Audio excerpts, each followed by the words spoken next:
اگلی صورت ہے سورہ اللہب. نبی علیہ السلام کا سگا چچا تھا. آپ دیکھ لیں اتنا پکا کافر ہاشمی ہونے کے باوجود یہ واحد شخص ہے جس کے نام پہ پوری سورت قرآن میں اس کو کنڈیم کرنے کے لیے نازل ہوئی ہے. اس سے پتہ چلا کہ نسبت آپ کو فائدہ نہیں دے گی اگر آپ کے کرتوت صحیح نہیں ہوں گے. اور اس نے نبی علیہ السلام کو بڑی تکلیفیں دی ہیں. مسند احمد میں آتا ہے نبی علیہ السلام، آپ کو پتہ ہے جب لوگ حج کے لیے آتے تھے، حج تو آپ کو پتہ ہے زمانے قدیم سے چل رہا تھا بگڑی ہوئی فارم میں، نبی علیہ السلام منا کے خیموں میں جا جا کے لوگوں کو دعوت دیا کرتے تھے. پہلے تو آپ کے 13 سال بڑے ٹف گزرے ہیں. تو جس خیمے میں لوگوں کی ذہن سازی کر کے باہر نکلتے تھے، پیچھے سے ان کا چچا داخل ہو جاتا تھا اور کہتا تھا کہ یہ تو جو آیا یہ تو مجنون اور پاگل ہے، میرا بھتیجا ہے، میں اسے جانتا ہوں، یہ پاگل ہے، اس کا بیچارے کا ذہنی توازن ٹھیک نہیں ہے، تم اس کی بات کو سیریس نہ لینا. آپ ذرا امیجن کریں کہ کتنی تکلیفیں نبی علیہ السلام نے کاٹی ہیں. اب ظاہر چچا سے لڑ بھی نہیں سکتے، رسپیکٹ کا رشتہ بھی ہے، بڑا بھی ہے.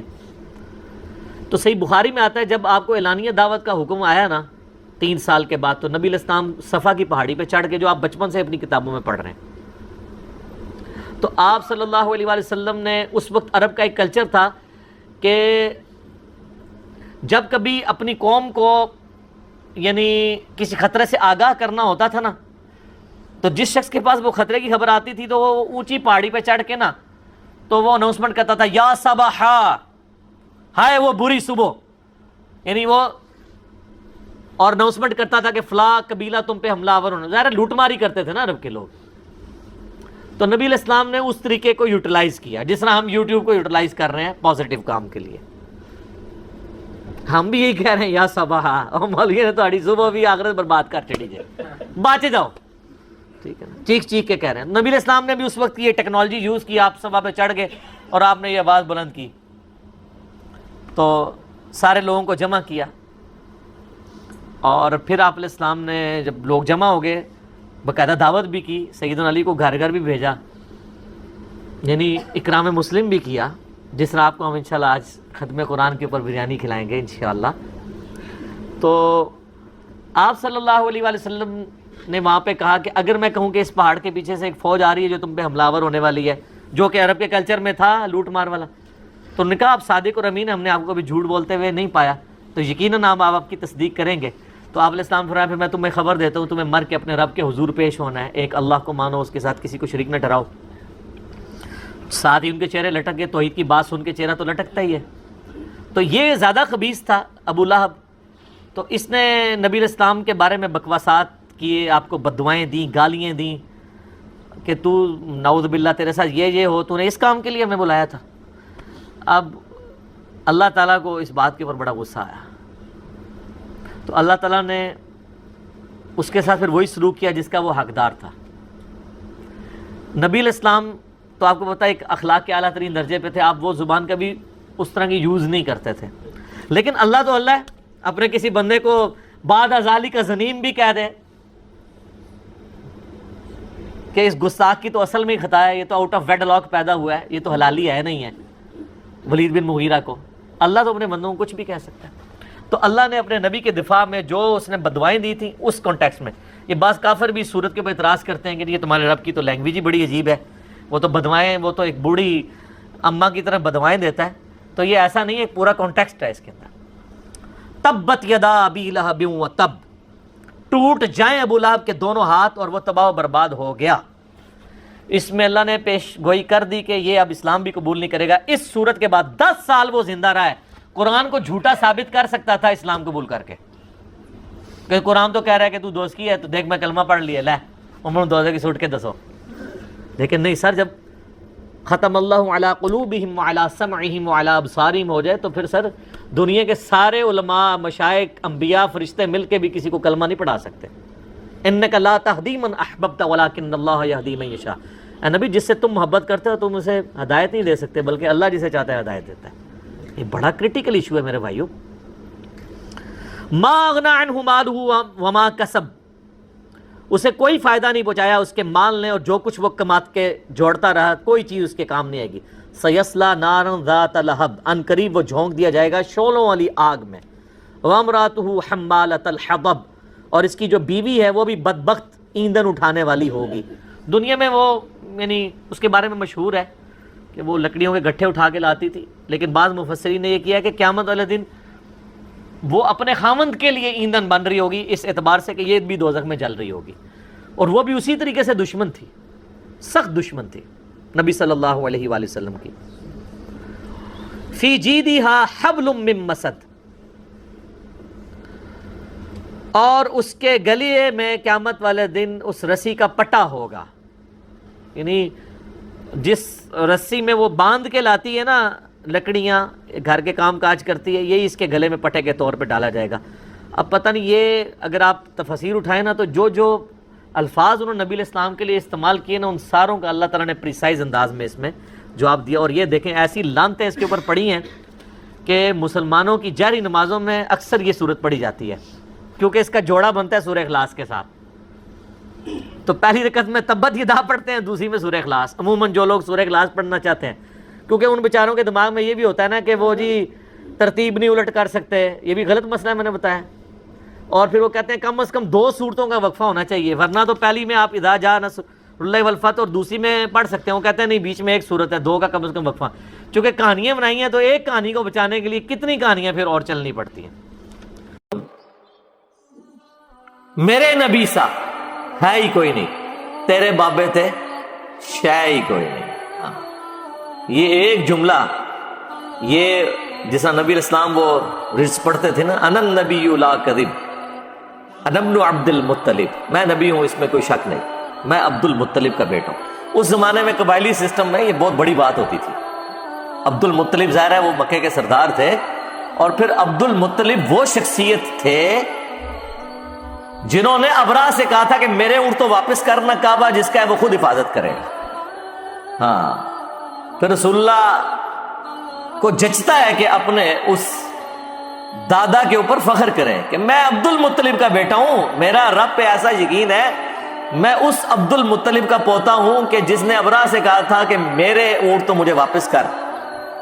کعبے کی حفاظت اللہ تعالیٰ خود کرے گا، کیونکہ دنیا کو تو اللہ نے اسباب کے ساتھ جوڑا ہوا ہے نا، دنیا میں تو آپ نے اپنے لیے ایفرٹ پٹ کرنی ہے، اور پھر اللہ تعالیٰ نے حفاظت کر کے دکھائی، اور وہ ایسی حفاظت کی الحمدللہ کہ اس سال کو یادگار اللہ نے بنایا، کیونکہ اس سال پھر رسول اللہ کی پیدائش ہوئی۔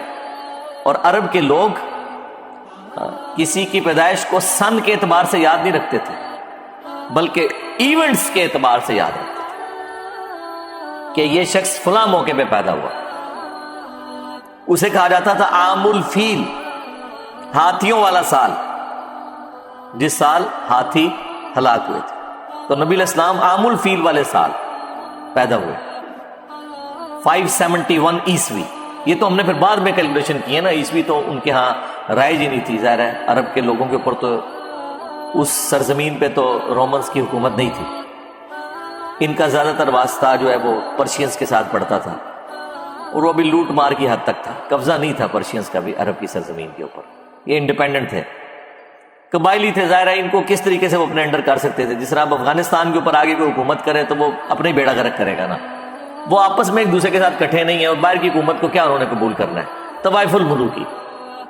یعنی آپ نے ماڈرن دور میں اگر عرب کو سمجھنا ہے تو آپ یہ افغانستان کو دیکھ لیں، اور پھر آپ دیکھیں گے اللہ تعالیٰ نے ایک شخص ایسا بھیجا ہے کہ اس نے کس طریقے سے ان سب کو ایک جھنڈے کے نیچے جمع کر کے اور دنیا کی دونوں سپر پاورز الٹوا دی ہیں، رومنز کو اور پرشینز کو۔ تو یہ بہت غیر معمولی کام ہے۔ اللہ کے محبوب صلی اللہ علیہ وآلہ وسلم کی پیدائش کا وہ سال اللہ تعالیٰ نے یادگار بنا دیا۔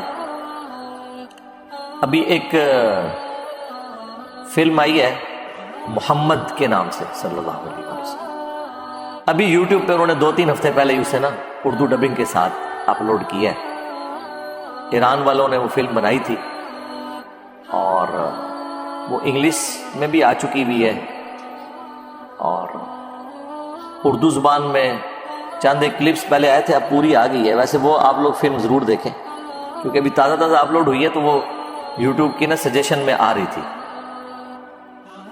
اس میں انہوں نے نبی علیہ السلام کی پیدائش سے پہلے کے کچھ واقعات، پھر آپ کا بچپن کا پورشن جو ہے نا وہ فلم آیا ہے، جو یعنی مختلف قسم کے معجزات ہوئے نبی علیہ السلام کی پیدائش کے وقت غیر معمولی۔ اس میں جو ابراہ کا لشکر تباہ ہوا تھا وہ انہوں نے سین فلمایا ہے، کمال، آپ کو اس جگہ پہنچا دیا. یہی تو ٹیکنالوجی کی برکت ہے آج کل لیٹسٹ، کہ وہ اس طریقے سے آپ کو وہاں تک لے جاتے ہیں. اور ایک یعنی میں سمجھتا ہوں ماڈرن ایج میں لوگوں تک بات پہنچانے کی ایک اچھی کوشش ہے وہ. جب بھی کوئی اس طرح کی کوئی ویڈیو، کوئی ڈاکومنٹری آتی ہے تو میں کوشش کرتا ہوں اسے ایک دفعہ ضرور اپنے پلیٹ فارم سے ڈسکس کروں. اور اس کی ریزن یہ ہوتی ہے کہ ہمارے نوجوانوں کی اکثریت تو ہالی ووڈ یا بالی ووڈ کی فلمیں یا اسٹیج ڈرامے دیکھ کے رات کو سوتی ہے. تو ایک دن یہ بھی ایفرٹ پٹ کر کے اس کو بھی ذرا دیکھ لے، کم از کم اسلام کا تو تعارف اسے ہو. بڑے صحیح طریقے سے انہوں نے ان تمام واقعات کو فلمایا ہے. اور پھر آپ کو یہ بھی پتہ چلے گا کہ کس سرزمین کے اندر، کس طرح کے لوگوں کے اندر اللہ تعالیٰ نے اپنے پیغمبر صلی اللہ علیہ وآلہ وسلم کو مبعوث کر کے اور کتنا غیر معمولی انقلاب برپا کیا. اگر اللہ کے محبوب صلی اللہ علیہ وآلہ وسلم یونان میں پیدا ہوتے یا رومنز کے اندر پیدا ہوتے، کسی محل کے اندر، یا پرشینز کے کسی حکومتی خاندان میں پیدا ہوتے، اور پھر وہ ایک بڑے لیڈر کے طور پر سامنے آتے، تو بات سمجھ آتی تھی کہ وہ سسٹم کی آؤٹ پٹ تھے. لیکن عرب کے وہ گنوار لوگ جو پانی پینے اور پلانے کے اوپر کئی سال تک جنگ لڑے اور خاندانوں کے خاندان قتل ہو جائیں،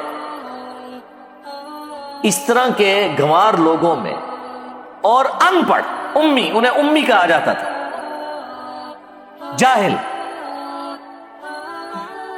نہ کسی پیغمبر سے واقف، نہ کسی شریعت سے واقف. ابراہیم علیہ السلام کو بھی اپنے جد امجد کے طور پر وہ جانتے تھے، پیغمبر کے طور پر نہیں، کیونکہ ظاہر حضرت ابراہیم ہی ان کے پرکھ تھے نا، آباء و اجداد، یعنی حضرت ابراہیم علیہ السلام نے آ کے شہر مکہ آباد کیا تھا. جس طرح یہاں پہ بھی ہمارے وہ ایک ایکس پرائم منسٹر صاحب کہتے تھے میں عبد القادر جیلانی کی اولاد میں سے ہوں، تو بس وہ اولاد ہونے کے اعتبار سے ہی لوگ اپنے آپ کو منسوب کر رہے تھے، باقی وہ حضرت ابراہیم علیہ السلام کے دین پہ نہیں چل رہے تھے. اکا دکا لوگ ہوں گے موحدین، باقی تو میجورٹی جو ہے وہ بت پرستی میں انوالو تھی. خانہ کعبہ کا طواف کرتے تھے، ظاہر ہے وہ نسل در نسل چل رہا تھا طواف کعبہ، حج بھی ہوتا تھا، لیکن اسی خانہ کعبہ کے اندر انہوں نے 360 بت رکھے ہوئے تھے. اچھا، اللہ کے نام سے بھی واقف تھے. یہاں پہ سب کانٹیننٹ میں مشہور ہے کہ جی وہ اللہ کو نہیں مانتے تھے. جناب اللہ کو مانتے تھے. وہ اللہ کو نہ مانتے ہوتے تو رسول اللہ صلی اللہ علیہ وآلہ وسلم کے والد محترم کا نام عبداللہ ہوتا رضی اللہ تعالیٰ عنہ علیہ السلام، اور کسی حد تک بعض لوگوں میں توحید بھی تھی. عبداللہ نام اس لیے رکھا ہے نا، اللہ کا کنسیپٹ تھا. ہاں وہ یہ کہتے تھے اللہ کے ساتھ یہ چھوٹے چھوٹے دیوتا بھی ہیں، سب آرڈینیٹس ہیں اس کے، چھوٹے آلہہ ہیں. وہ بڑا آلہہ ہے، یہ چھوٹے آلہہ ہیں. اسی لیے صحیح مسلم شریف میں ان کی جو تلبیہ کے الفاظ آئے ہیں، لبیک اللہم لبیک، تو وہ بولتے تھے لیکن ساتھ بولتے تھے کہ تیرا کوئی شریک نہیں سوائے اس کے کہ جس کو تو نے اپنا شریک بنایا ہوا ہے، اور اس کا مالک بھی تو ہے. وہی گل جڑی ایتھے کرتے ہیں بزرگاں نے پیچھے بھی اللہ ہی ہے جی. ہاں سرکار تواڈے وڈے بھی یہی کہندے سن کہ لات عزا منات کے پیچھے بھی اللہ ہی ہے. سب سے بڑا جھوٹ اس سب کانٹیننٹ میں یہ بولا گیا ہے کہ مشرکین عرب اللہ کو نہیں مانتے تھے، لہٰذا قرآن کی جتنی توحید ہے وہ ان لوگوں کے بارے میں جو اللہ کو نہ مانے یا جو بت پرستی کریں، کیونکہ انہوں نے اپنی قبر پرستی چمکانی تھی، توحید سے انہوں نے آنکھیں بند کرنی تھی. شیطان نے انہیں یہ پٹی پڑھا دی. اس سے بڑا کیا جھوٹ ہوگا. قرآن میں درجنوں جگہ یہ ٹاپک ڈسکس ہوا ہے. سورۃ المومنون میں تو بڑی شان سے آیا ہے کہ ان سے پوچھو کہ زمین و آسمان کا مالک کون ہے، یہ کہیں گے اللہ. ان سے پوچھو کون جو ہے وہ مردہ زمین کو زندہ کرتا ہے، یہ کہیں گے اللہ. کتنے سوالات پوچھے گئے ہیں. تو اینڈ پہ اللہ تعالیٰ فرماتا ہے اگر یہ سب کچھ تم مانتے ہو کہ اللہ کرتا ہے، پھر کہاں اوندا منہ گرتے ہو، اللہ کے ساتھ اور ہستیوں کو کیوں شریک کرتے ہو؟ تو جھگڑا وہاں پہ بھی شریک کرنے کا تھا. اور وہ بھی یہی کہتے تھے پیچھے اللہ ہی ہے. ہاں ایک آپ ڈفرنس کہہ سکتے ہیں تھا جس طرح میں کہتا ہوں چشتی رسول اللہ اور اشعری رسول اللہ والے فتوے سے اس لیے بچ گئے، آپ لوگوں کے فتوے سے، میرے سے تو نہیں بچیں گے، کہ انہوں نے اپنے آپ کو امتی نبی نہیں کہا، صرف کلمہ پڑھایا اور کہا میں کیا ہوں، ایک کمینہ غلام ہوں، باقی کمینہ ہی نکلے ہیں، کمینہ غلام ہوں، اینڈ پہ یہ کہہ دیا۔ غلام القادیانی دجال سے غلطی ہوئی کہ اس نے اپنے آپ کو امتی نبی کہہ لیا۔ مشرکین عرب سے یہ غلطی ہوئی کہ انہوں نے کہا یہ چھوٹے آلہہ ہیں، چھوٹے خدا ہیں، اور ان کا مالک بھی اللہ ہی ہے، لیکن خدا کا لفظ بول دیا آلہہ۔ انہوں نے ان چھوٹے آلہہ سے بھی بڑا درجہ دیا ہوا ہے اپنے ان بابوں کو جو مر چکے ہوئے قبروں میں پڑے ہوئے، لیکن ان کو آلہہ نہیں کہتے، یہ کہتے نہیں جی اللہ نے بندہ ہی نہیں رہا جی، پیچھے دے اللہ ہی ہے۔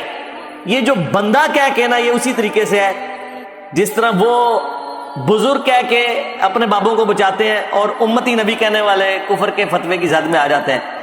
یہ جو ہے وہ دیکھیں کیسی انالوجی، کتنے گیا دماغ میں، کہتے ہیں پتہ نہیں کتنے کتنے دماغ جاتا ہے۔ دماغ اس لیے جاتا ہے میرے بھائی کہ ہم نے اس فیلڈ میں ایفرٹ پٹ کی ہے میرے بھائی، اپنے نبی کا درد ہے ہمارے سینے میں، اس لیے تو ہم جو ہے وہ بانگے دھول یہ نعرہ لگاتے ہیں میرے نبی سا ہے ہی کوئی نہیں، تیرے بابے تے شے ہی کوئی نہیں۔ تو آپ بھی رسول اللہ کے لیے حمیت رکھیں صلی اللہ علیہ وآلہ وسلم، تو آپ کے اندر بھی یہ حکمت آ جائے گی کہ یہ باتیں کہاں سے ایکسپلور ہو رہی۔ یہ عرب کی اس سرزمین کے اندر جہاں اس طرح کا سسٹم ہو، ایک شخص پیدا ہو اور وہ بھی 40 سال تک اس کی زندگی ایک ڈائنامک لائف ہو، کوئی کسی پادری کی صحبت نہیں، کسی مذہبی پرسنالٹی کی صحبت نہیں، کسی فلاسفر کی صحبت نہیں، کسی شاعر کی صحبت نہیں۔ بخاری مسلم میں آیا کہ میں بچپن میں چند دراہم کے اگینسٹ مکہ کے لوگوں کی بھیڑ بکریاں چرایا کرتا تھا، نبی علیہ السلام یہ کرتے تھے۔ اور